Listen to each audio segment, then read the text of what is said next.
In this video, we discuss TaaS automation services and focus on the provisioning service as first example, including an interactive demonstration of some features based on sample implementations. The Topology as a Service framework provides various automation services that can be called either from external toolchains or workflows, as well as from the graphical user interface that is included in the system. In general, TaaS services support comprehensive, fully automated topology management. These services go way beyond individual node management because they take into account the entire context a node is embedded in and result in functionally complete systems.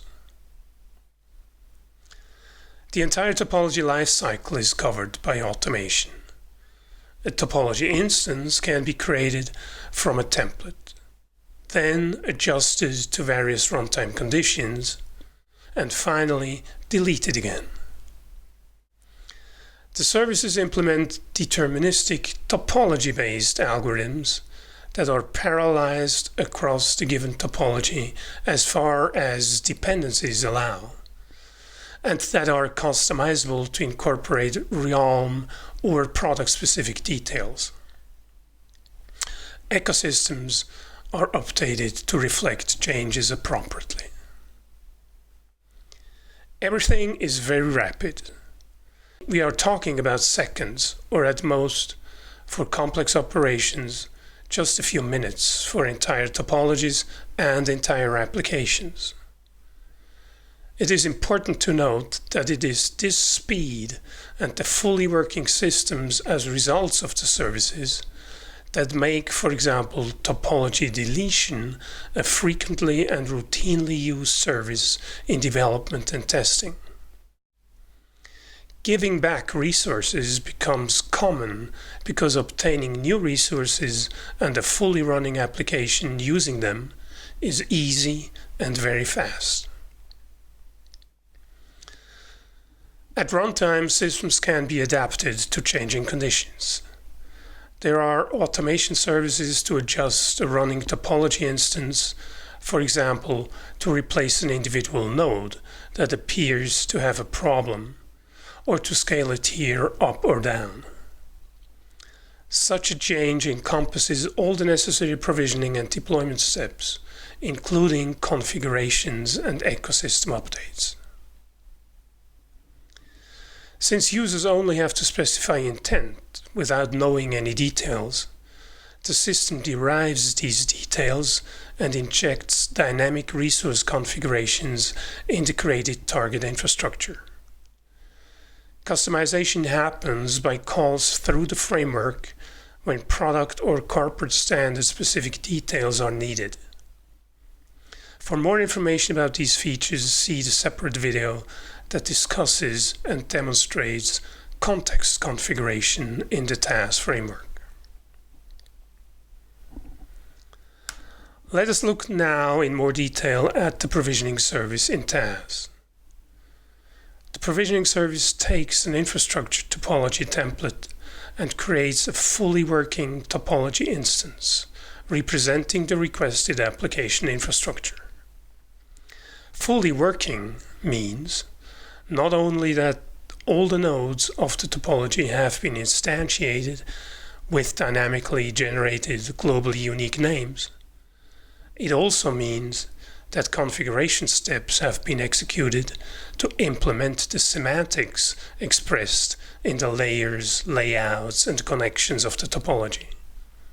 It finally means that the ecosystems have been updated. For example, that the inventory reflects the new state of the infrastructure, but also that, for example, monitoring or logging for the new nodes is operational.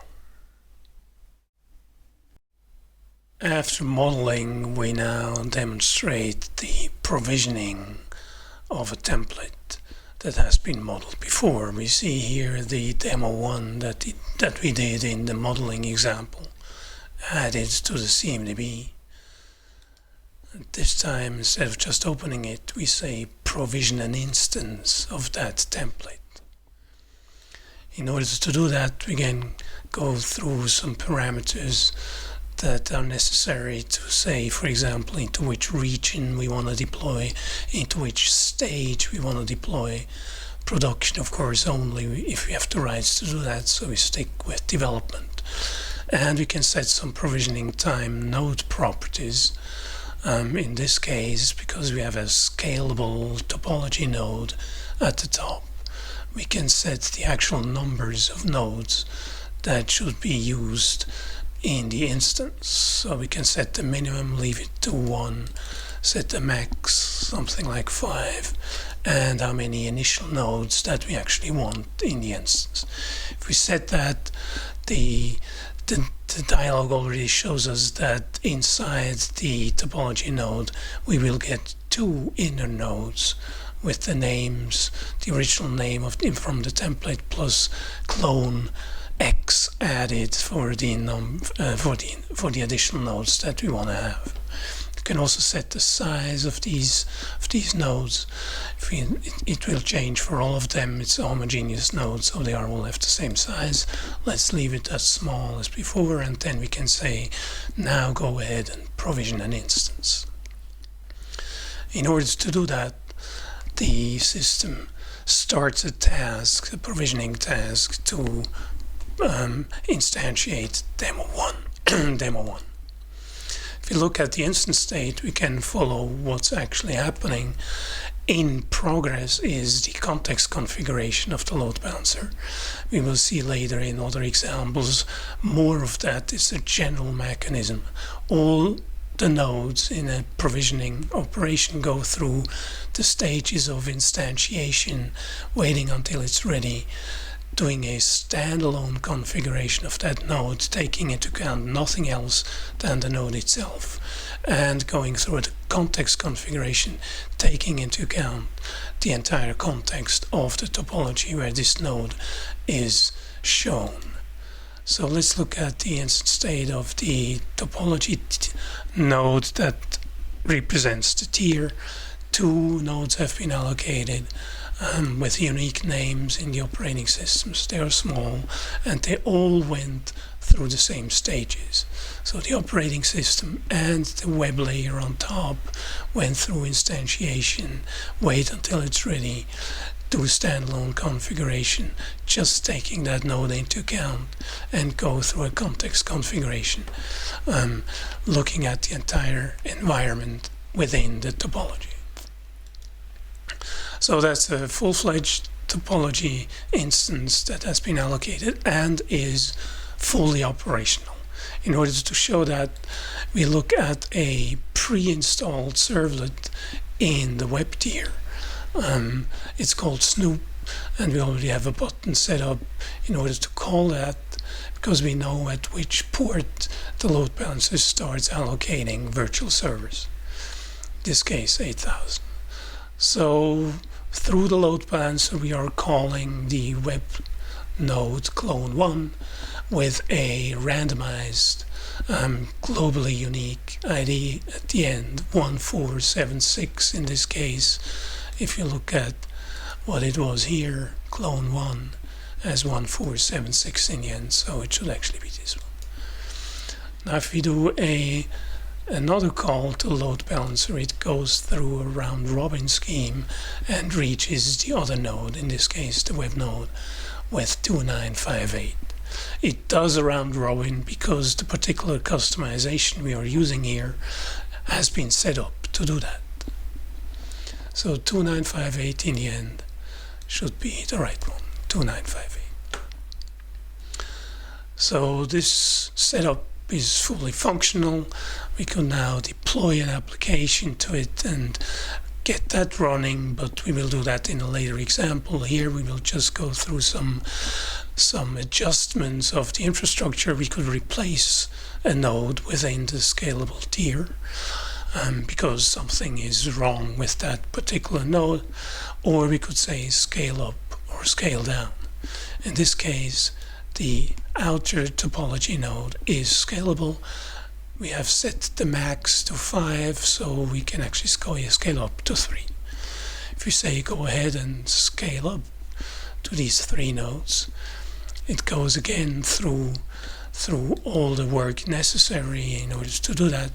So the load balancer goes through the context configuration again, because a new node is showing up in the tier that needs to be added to the pool, but can only be added to the pool once it's ready, because adding to the pool triggers a ping to that particular operating system.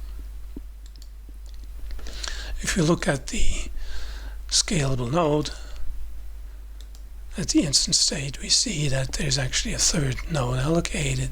It has been ready already, and now it's fully configured as well. So we should have 3 running nodes now. If we go through the test and call that servlet again, this time it goes to the clone 1, the one we had before. If we try again, it actually goes to the clone 2 with 9097 in the end. If you look at that here, we see that the clone 2 has exactly the same ending, 90797. If we drill down and look at the inner state, we see that it has actually been replicated 2 times.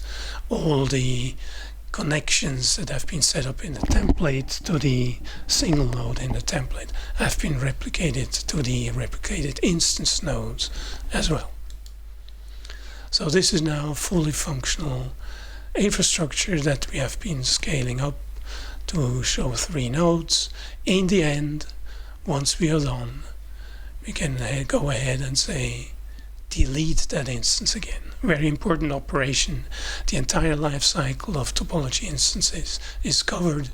If we delete the instance, it will delete all the nodes that have been allocated, including all the side effects that have been happening in the system, except of course logs or records in the repositories, in the CMDB or in the audit logs that will stay too, so that we know what really happened. If you look at the allocation times, it has been pretty fast, 38 seconds to allocate 2 nodes, fully new VMs that have been cloned from the template, and the virtual server in the load balancer with a pool to these 2 nodes, and again 38 seconds to add an additional node to the tier here. Pretty fast for VM allocation.